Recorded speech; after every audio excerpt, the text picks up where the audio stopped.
Hello and welcome. My name is Domingo. By joining us today, you acknowledge that this session is being recorded and will be shared with TLC-related materials. Microphones will be muted for this presentation, but we encourage you to post questions and comments in the chat. Also, we have enabled live transcription. If you'd like to use it, click the Show Captions button at the bottom of your Zoom window. Now, I am pleased to introduce you to Ritchie Thomas. Ritchie, a U.S. Army veteran, helps companies, military bases, and government agencies retain and develop veteran talent through structured workforce training, leadership development, and career acceleration programs. His initiatives strengthen leadership pathways, improve retention, and prepare service members and executives for high-impact careers. Ritchie, the floor is yours. Hey, what's going on, everyone? Once again, my name is Ritchie Thomas, the Soldiers Coach. Domingo, thank you so much, sir, for that awesome intro. And I got my homegirl, Caitlin, also on the ones and twos behind the scenes.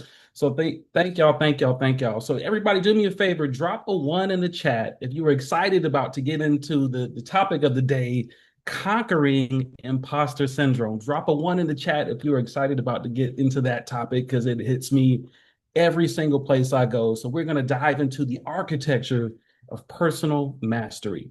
And so, as he said, my name is Ritchie Thomas, and I established a platform called Military Transition University, where we help our brave men and women in the United States military mentally transition from a soldier's mindset to a business professional's mindset so they can win the war on unemployment, because many of them deal with unemployment and just minimum wage gigs and all types of mental health and unemployment issues after they transition out. But before I get into that, and I'm not going to sit there and read you guys my resume, I want to break down the four areas I help veterans with that blocked me before I transitioned out. So I help them with understanding basics of business, their blueprint, and how they impacted a business from the marketing standpoint, and also what their personal professional brand is. So who are you and how does the market see you? But more importantly, is the fourth one there on the bottom is their belief system. Do you guys even feel like you were at a level in your life who you were called to become? Do you believe in the brand of who you are professionally? Do you understand who you are as a business professional? Do you understand how you can market yourself from a marketing blueprint? So this is what I teach veterans and their spouses in the veteran community across the country. But check this out.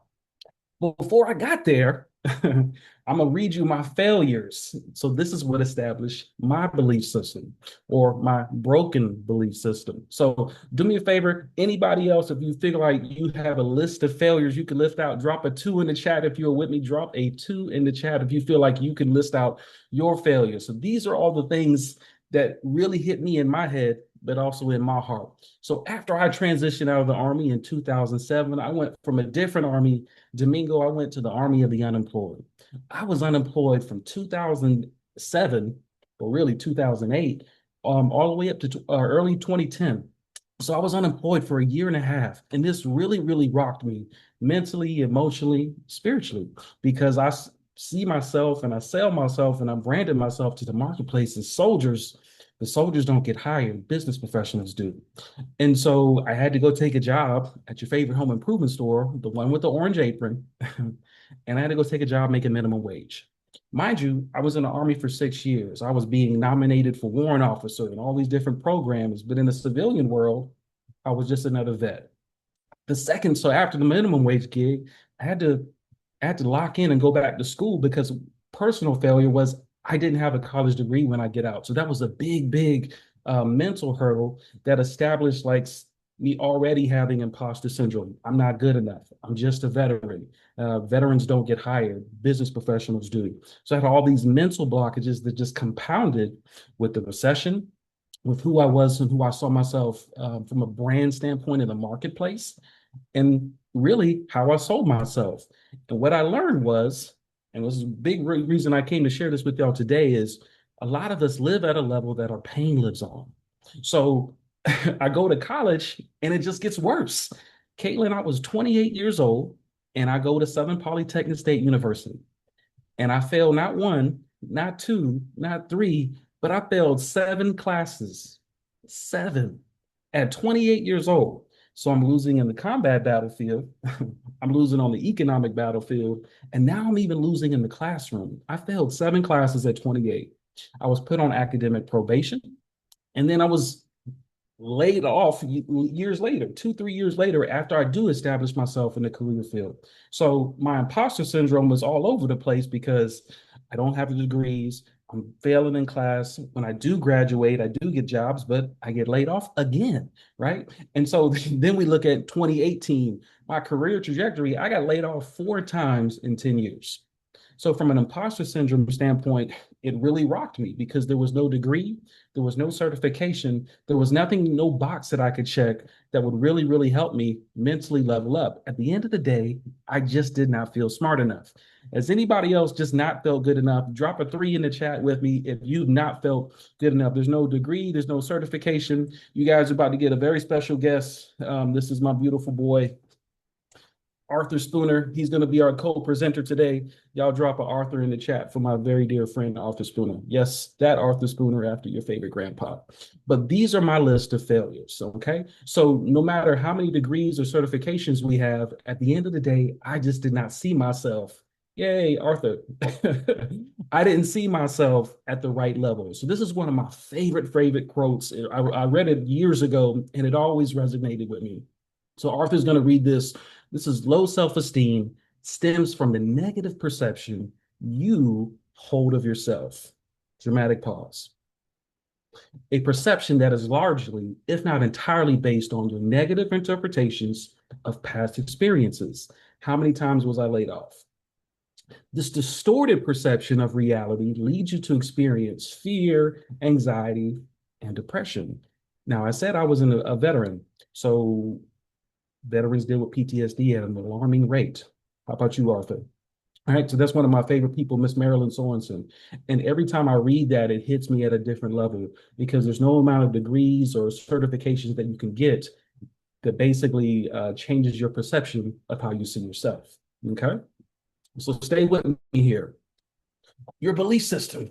There's usually 4 or 5 really, really big areas. Okay, so we can talk about a veteran or a community's brand, how you sell yourself to the world. We can talk about how you impact a business or building one, or we can talk about the marketing blueprint. But the reality is, we all market ourselves at a level that we see ourselves on. And if your marketing is down here professionally in the classroom due to imposter syndrome, I'm not good enough, I'm not smart enough, this guy, when he looks in the mirror, he sees a tiger. I'm trying to get him to see that big, big tiger, but trying to work on his belief system, right? And so, but a lot of us have a fear of visibility and just don't feel qualified.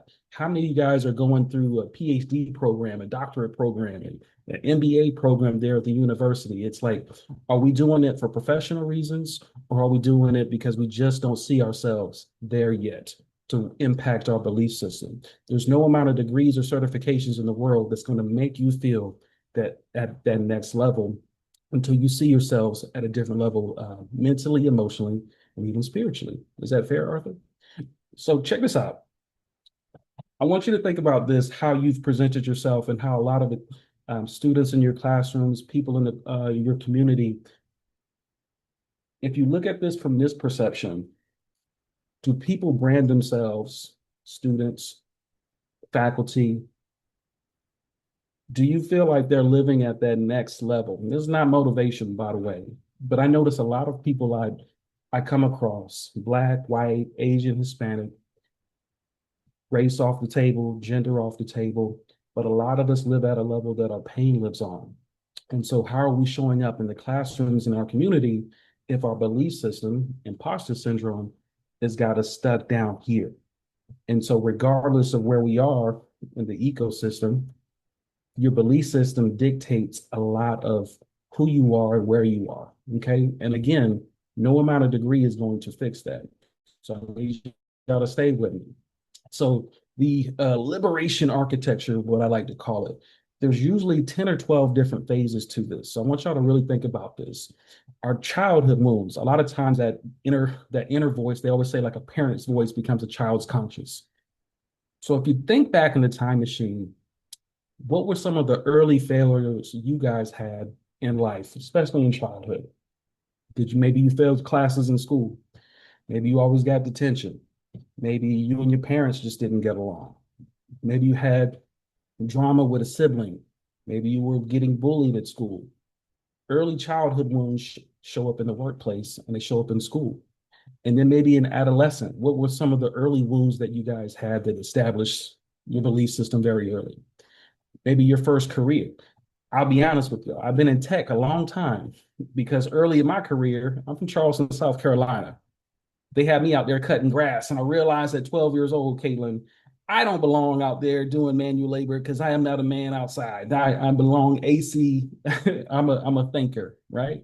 And so early in my career, I was established that the more education you make, the more education you have, the more money you make.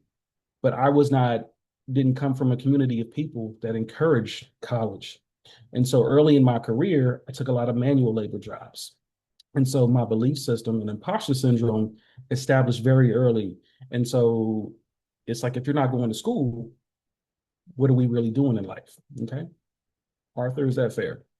All right. And then we got financial beliefs and financial failures. Think about how much money you've made in your career, how much money you would like to make. I always tell people there's four numbers. There's a real number, there's a dream number, there's a I forgot to carry the one number, and then there's the fear number. Okay, I'm gonna say those again. There's a real number, there's a dream number, there's a I forgot to carry the one number, and then there's a fear number. So do me a favor. I need at least one person in the chat, put your dream number, how much money you dreamt about in your life to make. Maybe you want to make 100 grand. When you make a minimum wage, you're thinking about 100. Maybe you want to make 200. Maybe you want to make half a mil. Maybe you want to make 3 million, whatever that number may be. But early in our career and early in life, a lot of times our belief system, imposter syndrome, establishes with how mom and dad speak about money. And that show up now in the economic battlefield, right? So I don't understand how much money I need to make because I don't know, I don't see myself on that level. And then we look at personal relationships. A lot of times, our spouses, somebody we're dating, their belief system can become our belief system. And they always say that water finds its level. So again, if we live at a level that our pain lives on, well, what if our partner is the same? So our personal relationships now compound this as well. Fair? So if we add up, we're already at what? Steps one, two, three, four, five. Now we're limiting beliefs are already pretty heavy. So now let's look at possibly a dream job. I was talking with a young lady the other day, and she told me she's 32, she's in IT, and she wants to go get her PhD, and she wants to go design spaceships. And I was so proud of somebody who's 32 because I don't hear a lot of people dreaming that big. But her dream job, she said, I want to go Georgia Tech and go design a spaceship. And I was like, how many of us would the world be a better place if we healed and got there and pursued our dream career, right? But then at probably mid 20s, mid 30s, you start to notice some of your blockages.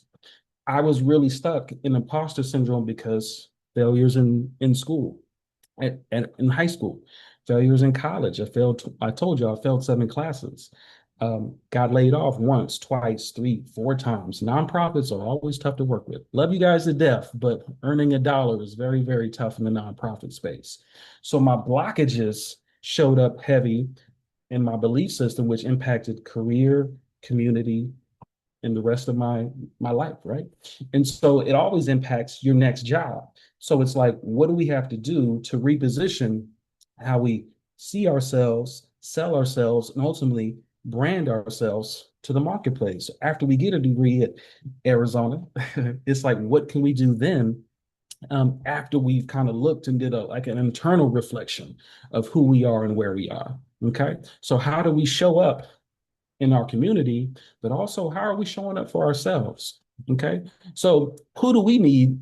So do you show up how we need you to, the community?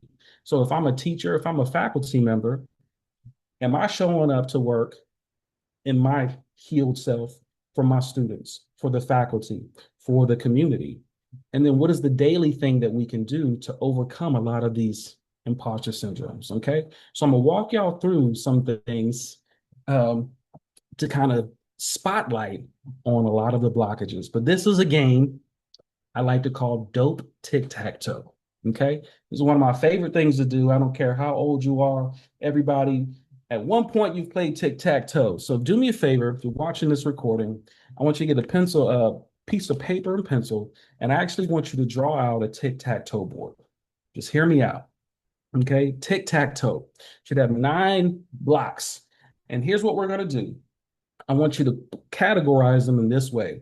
I want you to put your body in one category, your personality, your family, your friends, your relationships, your life story, your business, career, your personal struggles, and your vision. I want you to put these 9 categories in your tic-tac-toe board. This is very, very important, okay? And then what I want you to do is I want you to put 10 things that you like or love about each category of yourself. So what are 10 things you like about your body? Maybe you love your hair. Maybe you love the fact that you don't need glasses. I am blind as a bat without mine, so I can't put that, right? What are some things you love about your personality? Are you funny? Are you charming? Are you pretty sharp? What are some things that you love about your family? Maybe you have a great relationship with your kids. Maybe you and grandma are really, really tight. Give me 10 things in each category. This is very, very important. Okay. I don't care how far we are up in the career ladder, education ladder. I know that some folks, my grandma is 84 and she's still with us. Thank you. But even grandma tells me some things about her life story that she still battles with.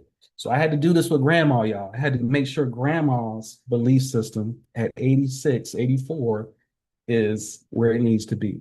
So if you were to actually do this whole thing, and I know we're kind of tight on time, so we probably don't have all, a full blockage to sit there and put 10 categories. But if you could at least give me 2 or 3, and then what I want you to do is put on the outsides, put 3 to 5 on each area bonus stuff, maybe future career.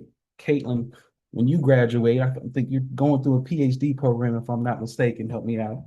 But think about career wise in the future, what you want to be and where you want to land.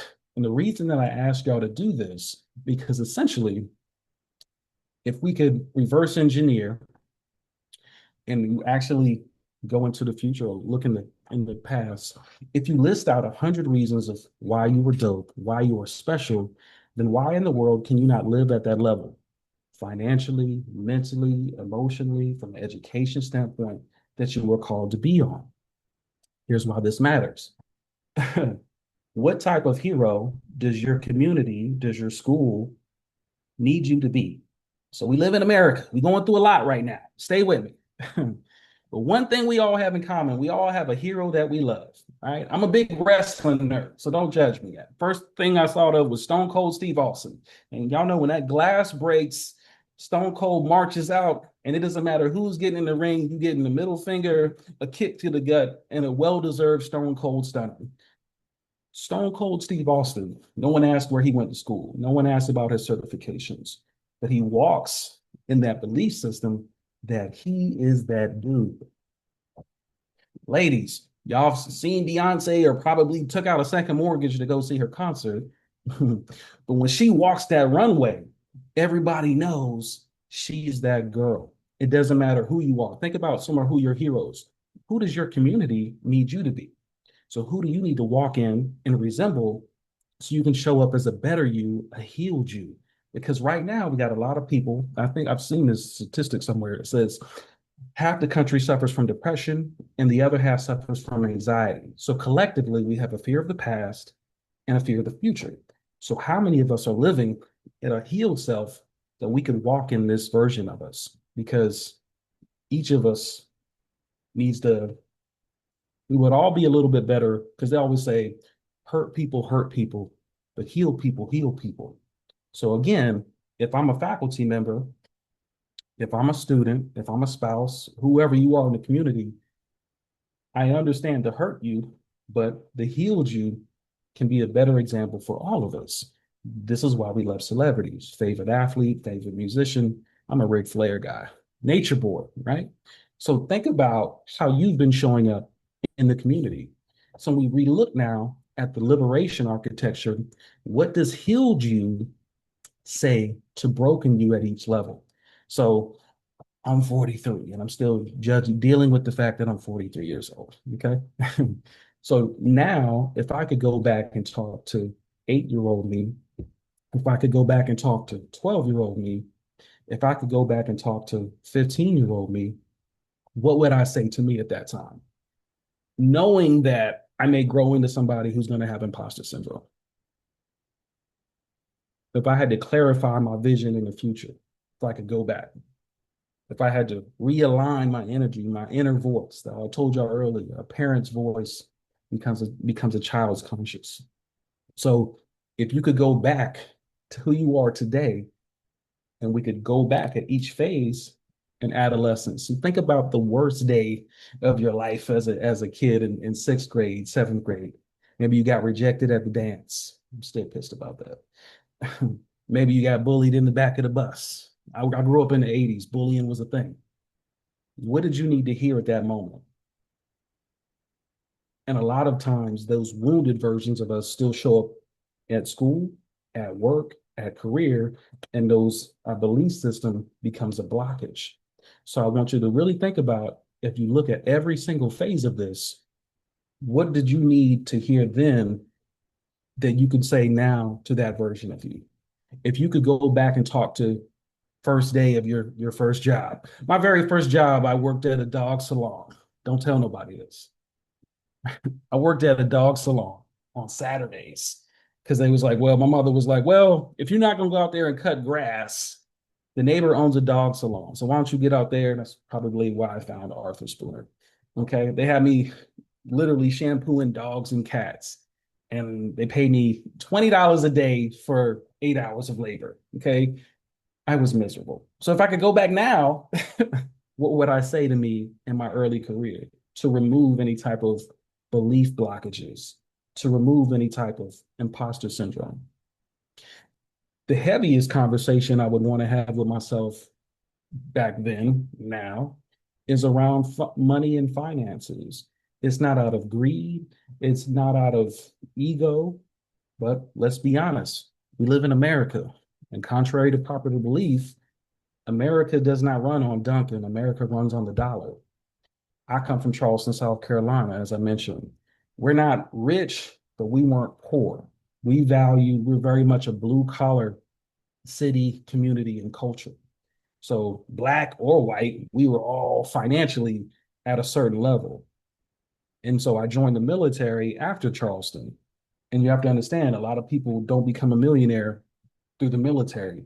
So in the military, it's community, it's impact over income. Okay. And so even in the military, we don't really celebrate the dollar, which I was trained for the combat battlefield, not the economic battlefield. So if I could go back and talk to 21-year-old me, 16-year-old me, the financial conversations that I would have around imposter syndrome, don't be afraid to grow from an education standpoint. Don't be afraid to grow into the next dollar amount. I had a huge issue and I went to therapy, and I hope a lot of y'all do if you're dealing with baggages. I had a lot of issues with money. And through therapy, what I learned was I always rejected a dollar because would I still feel loved by my community, military, family, Charleston? Would they still love me if I grew? And so those imposter syndrome, the limiting beliefs was very heavy financially. So I held back a lot.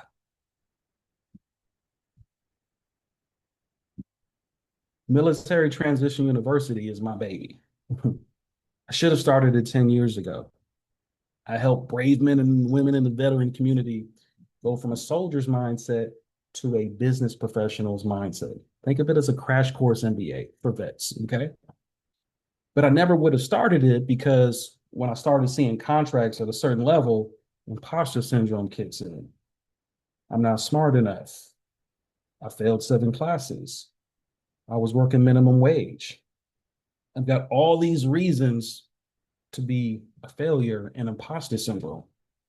And more importantly, is my community, Black and white, and the military, we don't necessarily celebrate a dollar. So my belief systems around finances impacted my personal growth. How many of y'all can relate, especially in the education field? It's almost shunned upon that you even pursue a dollar. I told you I worked for nonprofits probably for 20 years. Okay. And then personal relationships. If I could go back now and talk to 16-year-old me, 18-year-old me, 21-year-old me, 25-year-old me, that conversation would be a lot different because healed me, they always say, what you attract when you're broken will disgust you when you're healed. So your partner, who you're dating, how you let family treat you and talk to you, who you are today will be very different conversation. What do you need to hear at this level? What is holding you back from dream job, even pursuing that? Imposter syndrome. A lot of us won't even go for the raise. You won't go for the promotion. I got a lot of faculty members on here. Are you going for dean of school? Are you going for that next two tiers up? Is the imposter syndrome that monkey on your back, so to speak? If you could say today what you said, think about where you were 5, 10 years ago. Why didn't you go for the raise? Why didn't you go for the promotion? It's not about the money, it's about the impact. How come you couldn't mentor somebody? But what held you from building it or growing into that version of you? And then if we could kind of have a career midlife point check in, what would you say to you 10 years ago, 5 years ago, if you noticed any blockages from today to back then? What would you say to people who've been too scared? The amount of people I see on LinkedIn, it blows my mind. I would say 85, 90% of their LinkedIn profiles suck because they don't, the belief system is so broken, they won't even position themselves on LinkedIn to go for the new job, go for the dream job. So a lot of what I do after we teach them the basics of business, after we teach them how to brand themselves, after we teach them how to believe in themselves, it's like, okay, how do we position yourself in the digital market space? But is your belief system healed enough? Do we need to clarify your vision? Do we need to realign who you are? Like, how do we get you to dig deeper? And that is a lot of what my job is, because I see people stuck at this level. And so my role is healed me, is to whisper into people's head and heart. And I'm encouraging everybody on this call and watches the recording to do the same. If you look at where you are career-wise, your students, whispering into that next version of them. Okay. Because again, we market ourselves where we see ourselves. Okay. And so when you show up, which version of you showed up on the call today? Like if you could go back last week, last month, last year, last quarter, if you could whisper one thing, if you could shoot yourself a text or a voice memo, be like, hey, get your life together. That shows up in the community. It shows up in the school.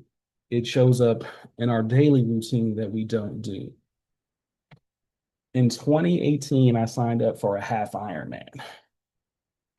And I did it on a dare because somebody I work with told me, you can't finish that. Belief system. I came in second to last, but Domingo, I finished. There were people who finished it in 4 hours, and people who finished it in 5. I think I finished it in like 10 and a half. Legs was cramping. I was scared as all get out. I didn't think I was going to finish on, but daily action. Can we whisper into ourselves like this next version of you? Okay.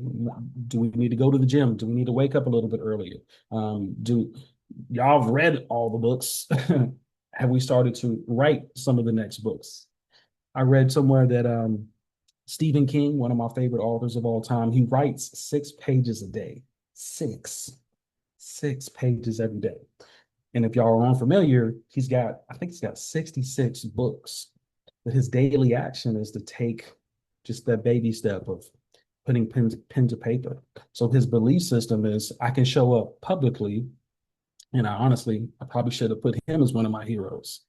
James Patterson's got, I think, over 200 books.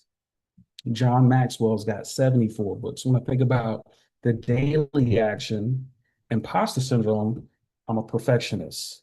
I'm a procrastinator. I'm not good enough. I'm not smart enough. The degrees, whatever, whatever. Okay. And so, what did you need then that you could say now? Right. So, there are three parts of your operating system growth, right? Excuse me. So, if you clarify your vision, or maybe again, if you're a faculty member, think about some of the students you oversee in your community, asking people, what is their vision for their life? How are they showing up from an energy level? Like, how do we realign? Because again, hurt me is not going to build my vision if I don't believe in myself. So, who do we need to encourage in our community? You've probably got at least one person in your iPhone who needs you today. Like, what words of encouragement could you text them? Most of my people, I don't care how many degrees they have, it's always words of affirmation, words of affirmation. And I'm always clarifying and getting people to clarify their vision. I'm not good enough to build it. I don't believe I can build it. I can't write the book. I can't publish the book, whatever their story is. So a lot of times I'm getting people to clarify their vision. How do you realign and show up daily? Because again, if I'm down here mentally, emotionally, spiritually, I'm not going to show up in my community the same way. So it's kind of shake the room, as I like to say. I'll grab some of you by your shoulders and just be like, the world needs you. Okay. And then third, there is cultivate resilience. So what that means is that those daily structural routines. So whether that is writing the thing every day, or I encourage people to do a podcast or something to show up with your expertise. You guys are all brilliant.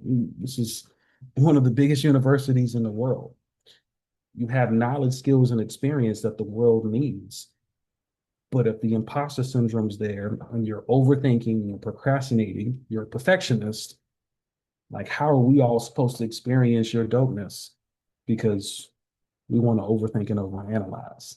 I'm going to write a book one day, Caitlin. I'm going to hold you to I want you to hold me to this. In 5 years, I want you to send me a text, LinkedIn DM, and say, Ritchie, did you write the book? I'm going to write a book called It'll Never Be Perfect. First draft, I'm just going to freestyle it. No works cited, just pen to paper, and we're going to publish on the first edit. Why? That daily structure is just do it. Okay? Just do it. All right? So thank you for the heart. And I want you to think about this one now. Again, professor, student, wherever you are, career journey, I want you to look at this now from healed version, hurt version, where you were maybe at the start of this presentation. When you look at your professional brand, when you look at how you've impacted business, the college, the community that you serve, when you look at your career blueprint, did you really believe in yourself? I wasn't showing up for myself because my belief system was so broken. My imposter syndrome was so heavy because failure after failure after failure after failure. I failed 7 classes at 28 years old. And now in the next 3 to 5 years, Military Transition University may actually be a certified and accredited institute of learning. Just crazy. You know why it's crazy, Caitlin? I don't have a doctorate degree. But Healed Me says, you know what? We're going to figure this out. We're going to hire the smartest people and we're going to make this work. But Hurt Me was like, it's not going to be good enough. Don't submit the application. And I can't figure it out. You know what I did, y'all? Let me just be honest with y'all. Last year, I emptied out my 401k and I went all in. liquidated my 401k, my retirement. And I was like, there's a veteran out there who I don't want to experience what I went through. I don't want somebody to ever go from Army, active duty Army to the Army of the unemployed. So I was like, you know what? Let me build this thing because somebody else needs it. So it will never be good enough. You'll see spelling, grammar, all these things will be wrong. But if I could help one vet, it was worth it. So who in your community needs you to show up? Perfectly imperfect. Pausing for dramatic effect. Who in my classroom needs me to show up a little bit better tomorrow? My favorite thing in the world to do is just whisper into somebody's ear. Caitlin, you better be a doctor and a published writer in the next 36 months. I'm holding you accountable. This is recorded.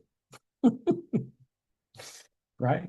So this is what I like to call business ABCs. I always encourage students, veterans, spouses, if you had to list out A through Z, and I did this on a coaching call. I was trying to encourage somebody to write this book and he wouldn't write it because he was a perfectionist. And so I was like, okay, cool. Let's go away from the book. Can we turn it into a coaching program? Can we turn it into a signature framework? Can we turn it into a group coaching platform? Could we turn it into a knowledge kit? Could you host a workshop? Could you host a YouTube channel? How do we take your knowledge, skills, and abilities and push it out there for the world to see? This is business ABCs. So how do we take the idea up here and turn it into an asset that the community needs, that the school system needs? I promise you, there's at least 10 students at Arizona campus, the global campus, that could use your knowledge, skills, abilities if you put it in a platform or a product that they could digest. Perfectly imperfect. Should have renamed this session Domingo, right? So another mistake, right? I messed up on the slide here. So check this out. So I want you to think about three things as we come to a close. How can I help my students, classroom, my community grow? Identity. Are you showing up as the healed version of you? And do you see them? Like whose ear do you need to whisper into today? Your confidence level. If we kind of recheck ourselves, dope tic-tac-toe, who in the community needs to have their confidence checked? If we can show up with purpose, who can we spread that word to in the world to realign their purpose?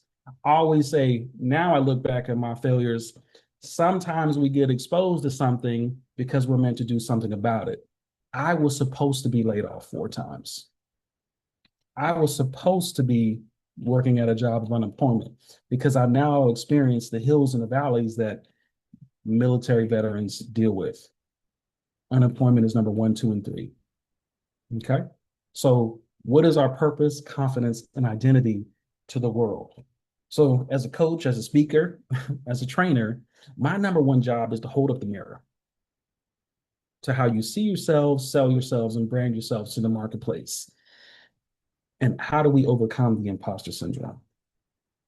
Okay. Domingo, how are we doing on time, sir? Doing great. Got about 7 more minutes. 7 more minutes. So do me a favor. I am more than happy to share the slides with everybody here. Any questions, comments, concerns? What's holding back? Any big belief system? Any big ahas? Any big takeaways? Anybody brave enough to come off mute or drop it in the chat? What is your biggest blockages that you may have experienced? And I can keep going with my failures if y'all need me to. No worries at all. So check this out. While y'all thinking about it, if you'll do me a favor, you take out your phone and feel free to scan the QR code. I want y'all to connect with me on LinkedIn. Not selling anything, by the way. But what I love for y'all to do is let's connect and let's grow because over time, coming days, coming weeks, coming months, I want to connect. I want to see how y'all are showing up in the marketplace. I want to see how you believe in yourselves. I want to see how you're showing up for your own brand. I want you to be the example that the world needs. Is that fair? Cool. Any last questions, comments, and questions? Going once, going twice. Domingo, I know you All got a right. one blockage. What about yourself, sir? Got to put you on the spot. Well, put me on the spot. Well, personally, I was in the Marine Corps and served about 5.5 years, and I can attest to how you are kind of set up as a subordinate to remain a subordinate, and to your beautiful point where parent voices become a child's conscience. It's so multifaceted, and getting out of the Marine Corps again, I got out 2020, June 2020, so dealing with COVID and all the wonderful things that came along with that. I definitely had instances where I was worried where, my next employment, the military really doesn't provide that training for you. It doesn't really provide that perspective.